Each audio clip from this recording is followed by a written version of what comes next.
I have been in this industry for more than 30 years. I worked in banks, provided consultancy, examined the financial statements of hundreds of people, and dealt with the household budgets of thousands of families. And today, I am here to tell you this. The vast majority of the biggest financial collapses I have witnessed in my career were caused by a single plastic card.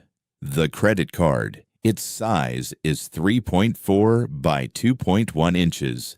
It weighs about 5 grams, but the burden it carries can sometimes cost a person their entire lifetime. Today, I am not going to give you an academic presentation. I have no intention of overwhelming you with numbers.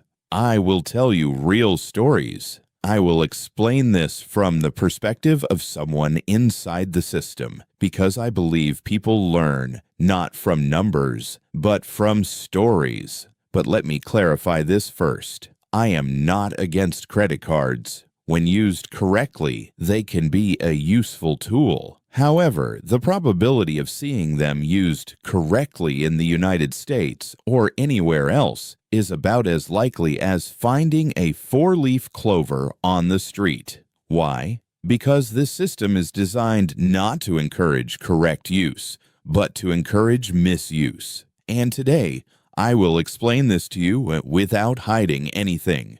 First, let's start with a simple question. How do banks make money from credit cards? The answer seems simple. Interest. But it is not just about interest. Banks earn money from credit cards through multiple channels. Interest income, annual fees, late payment penalties, cash advance fees, foreign transaction fees, and merchant commissions. In other words, every time you use your card, every transaction, every installment, even every delay, the bank earns money. Most of the time, you lose. Now think about it. Would an industry with this many revenue streams encourage you to spend less? Would it guide you to borrow less? Of course not. Banks employ the best psychologists, the best behavioral economists, and the best data analysts in the world for credit card marketing. These people work to answer a single question: how do we make people spend more? And the answers they find are subtle. Take the concept of installments. This is particularly powerful. When you hear that a product costs $3,000, you hesitate. But when you hear only $250 per month, your hand goes straight to your wallet. Yet when you pay $250 for 12 months, you may end up paying $3,500, maybe even $4,000 with interest. Then there are points and miles. You're told, spend more, earn more. It sounds brilliant. But research shows that people who spend to earn rewards spend on average 12% to 18% more. In other words, to earn $100 worth of points, you end up spending an extra $150. This is not a reward. It is a trap. And then there is the issue of limit increases. One day you receive a message. Dear customer, your credit limit has been increased to $20,000 due to your payment performance.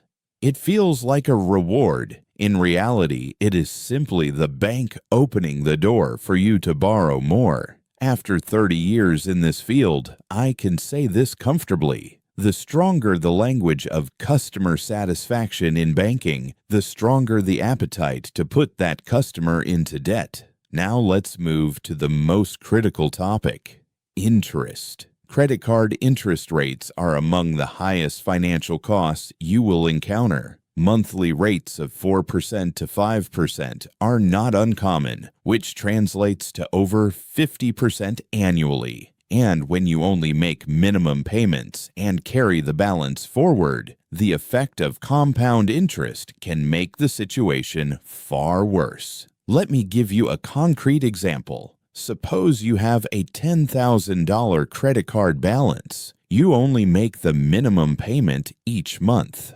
The minimum payment is typically around 2% to 3% of the total balance, meaning you pay about $200 to $300 in the first month.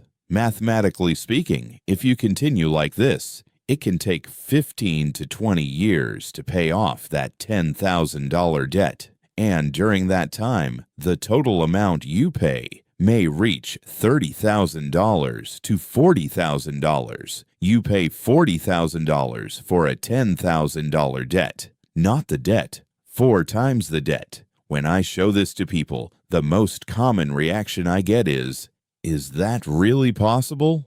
Yes, it is, and it can even be worse. Throughout my career, I have noticed something. People perceive credit card debt differently from other types of debt.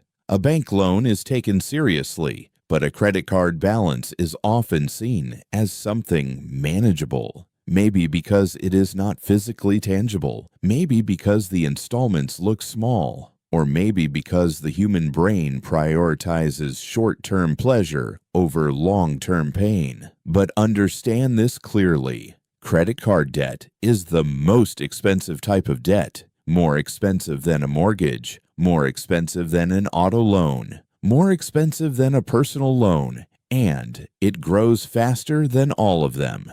Once a debt spiral begins, it becomes extremely difficult to escape. You start paying one card with another. Then you open a third card to cover 2.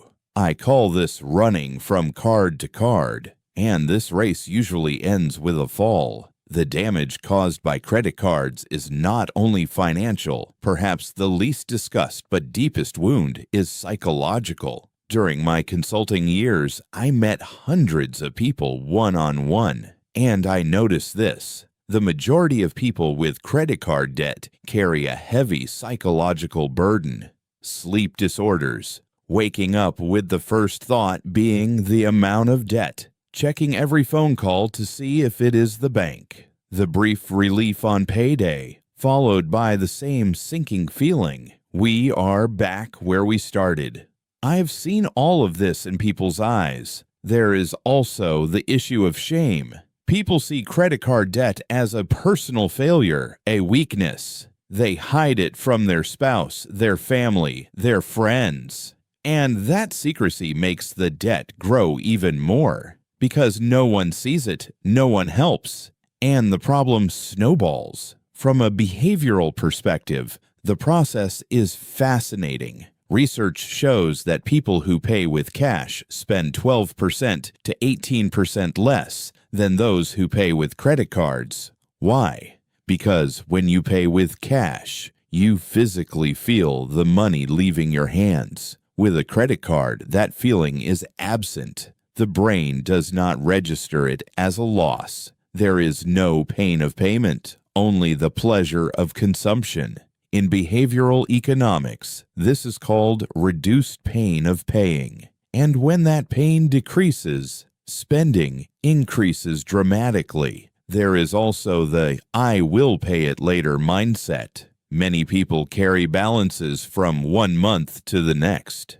I am tight this month. I will pay it next month, they say. But next month comes with the same tightness. The debt grows, interest accumulates, and next month never really arrives. Over the years, I have come to understand this. Credit card debt slowly eats a person from the inside. It destroys the feeling of financial freedom. It limits life decisions. You cannot ask, "Should I change my job?" because you cannot take the risk. You cannot ask, "Should I take a vacation?" because you have payments. You cannot ask, "Should I start this project?" because you lack a financial cushion. Debt enslaves, and credit card debt is one of its most subtle forms. The damage is not only individual, it extends to families and society. Financial problems are among the leading causes of divorce, and a significant portion of those problems stem from credit card debt. One of the most tragic patterns I have seen is hidden debt between spouses. One partner secretly checks bank messages during lunch breaks. The other struggles at home with expenses, unaware of a hidden $30,000 credit card balance. At that point, it is no longer just a financial crisis. It is a crisis of trust, and trust is much harder to repair. Children are affected as well. They sense the tension. They hear phrases like, "We cannot afford it," "Not this month," "Wait." Some internalize this uncertainty and carry it into adulthood. Socially, the pressure to appear successful pushes people to spend beyond their means. My friends bought the new phone, I should too. They went on vacation, we should too. Everyone dresses well at work, I should not fall behind. Every unnecessary expense under this pressure goes onto a credit card. And every dollar added increases visible wealth, not real wealth. So what should we do? I am not a pessimist. Identifying the problem is not enough. We must offer solutions. First rule, write your budget. Most people do not have a written budget. They try to keep it in their heads. But the mind makes numbers look better than they are. Writing it down forces you to face reality. This alone can reduce spending by 10% to 15%. Second rule, pay your credit card balance in full every month. If you cannot do this, the message is clear. You are spending more than you earn. Third rule, never treat the minimum payment as an option. It is a mechanism designed to keep you in debt longer. Fourth rule, do not fall for installments. Ask yourself, would I buy this if installments did not exist? If the answer is no, do not buy it. Fifth rule, build an emergency fund. At least 3 months, ideally 6 months of expenses.